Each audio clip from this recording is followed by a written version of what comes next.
Hello नमस्ते welcome back to this channel. आजको यो भिडियोमा चाहिँ हामी कुरा गर्नेछौँ पोको M3। हजुर आजको यो भिडियोमा चाहिँ हामी पोको M3 को बारेमा कुरा गर्नेछौँ। यो चाहिँ एउटा मिड बजेट स्मार्टफोन लन्च गरिसकेको छ पोकोले। अनि पोको र साउमीले चाहिँ के गरिरहेछ भने अहिले नेपालमा कोभिडको कारणले चाहिँ डिफ्रेन्ट प्लेसेसहरुमा चाहिँ लकडाउन छ, तर पनि लकडाउनको बीचमा चाहिँ ब्याक टु ब्याक स्मार्टफोनहरु लन्च गर्न बिर्सेका छैनन्।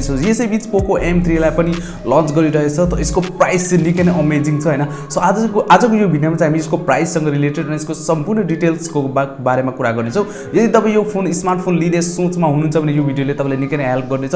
सो यदि हाम्रो च्यानलमा नयाँ आउनु भएको छ भने यस्तै लेटेस्ट इन्फर्मेसनको लागि च्यानल सब्स्क्राइब अनि भिडियोलाई लाइक गरिदिनु। सो ढिला नगरी सुरु गरौँ हाम्रो यही पोको M3 को भिडियो। सो सुरु गरौँ हामी पोको M3 को डिस्प्लेबाट। डिस्प्लेको कुरा गर्नुपर्दा यसमा 6.53 इन्चको फुल एचडी प्लस आइपीएस एलसीडी दिएको छ भने प्रोटेक्सन गोरिल्ला ग्लास 3 को छ। 19.5:9 को स्क्रिन टु बडी रेसियो छ भने यसमा 400 निट समयको ब्राइटनेस छ। सो ओभरअल मलाई चाहिँ डिस्प्ले निकै नै राम्रो लाग्यो हैन। सुपर एमोलेड त यतिको बजेटमा चाहिँ हामी एक्सपेक्ट गर्न सक्दैनौं। सो हामीले चाहिँ आइपीएस मै चाहिँ काम चलाउनु पर्ने हुन्छ। अब कुरा गरौँ हामी यसको क्यामेराको बारेमा। क्यामेराको कुरा गर्नुपर्दा यसमा 48 मेगापिक्सलको एआई क्यामेरा छ, जसमा चाहिँ प्राइमेरी लेन्स लिन सकिन्छ 48 मेगापिक्सलको छ भने अर्को 2 मेगापिक्सलको म्याक्रो अनि 2 मेगापिक्सलको डेप्थ क्यामेरा छ, जसमा चाहिँ तपाईले फुल एचडी मा भिडियो रेकर्डिङ गर्न सक्नुहुन्छ। सेल्फी क्यामेराको कुरा गर्नुपर्दा 8 मेगापिक्सलको सेल्फी क्यामेरा छ। सो ओभरअल क्यामेरा पनि ठिकै छ हैन। अब यसको मिड बजेटमा तपाईलाई अहिले प्राइस पनि भन्छु हैन, कति छ यसको प्राइस। सो मलाई चाहिँ प्राइस निकै नै राम्रो लाग्यो हैन। अब कुरा गरौँ हामी पोको M3 को परफर्मेन्सको बारेमा। सो ओएस यसमा एन्ड्रोइड 10 दिएको छ, जसमा चाहिँ बेस्ड छ MIUI 12 मा क्वालकम स्न्यापड्रागन 662 छ। सो यो चाहिँ गेमिङको लागि निकै नै राम्रो प्रोसेसर मान्नुपर्छ हामीले यतिको बजेटमा। सो यसलाई चाहिँ हामी राम्रै भन्नुपर्छ स्न्यापड्रागन 662 लाई, जसमा चाहिँ GPU Adreno 610 छ। सो अब कति प्राइसको कुरा पनि गर्दिन्छु। यो चाहिँ दुईटा भेरिएन्ट छ अफिसियली नेपालमा लन्च भएको, जस्तो कि हेर्नु सक्नुहुन्छ स्क्रिनमा।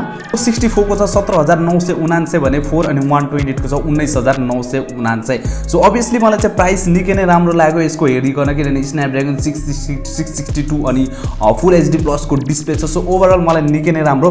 अर्को राम्रो कुरा के छ भने यसमा ब्याट्री 6000 मिलिएम्पियर को ब्याट्री छ भने, जसमा चाहिँ तपाईले 18 वाट को फास्ट चार्जर पाउनुहुनेछ। सो ओभरअल मलाई ब्याट्री पनि निकै नै राम्रो लाग्यो हैन, किनभने 6000 मिलिएम्पियर को ब्याट्री तपाईले नर्मली युज गर्नुहुन्छ भने चाहिँ 2 दिनसम्म मजाले नै जान्छ। हेभी युज गर्नुहुन्छ भने तपाईलाई 1 दिन चाहिँ मजाले नै टिक्छ। सो ब्याट्री ओभरअल मलाई सबै नै राम्रो लाग्यो। प्राइस पनि निकै नै मन पर्यो यसको। सो कस्तो लाग्यो यो डिटेल्स भिडियो हैन। अब अनबक्सिङ भिडियो हेर्न चाहनुहुन्छ भने चाहिँ च्यानल सब्स्क्राइब अनि भिडियोलाई लाइक गर्नु होला। जस्तो मसँग हातमा फोन आउँछ म अनबक्सिङ भिडियो चाँडै नै लिएर आउनेछु। लकडाउनको कारणले चाहिँ मसँग स्मार्टफोनहरु आइरहेको छैन त्यति। सो अभियसली लकडाउन खुल्यो भने चाहिँ म ब्याक टु ब्याक फोनहरुको अनबक्सिङ गर्न बाँकी छ मेरो धेरै फोनहरु। सो म सबै फोनको अनबक्सिङ गर्नेछु। सो हामी भेट्नेछौँ यस्तै कुनै इन्ट्रेस्टिङ भिडियोमा। तबसम्मलाई गुड बाई, जय नेपाल।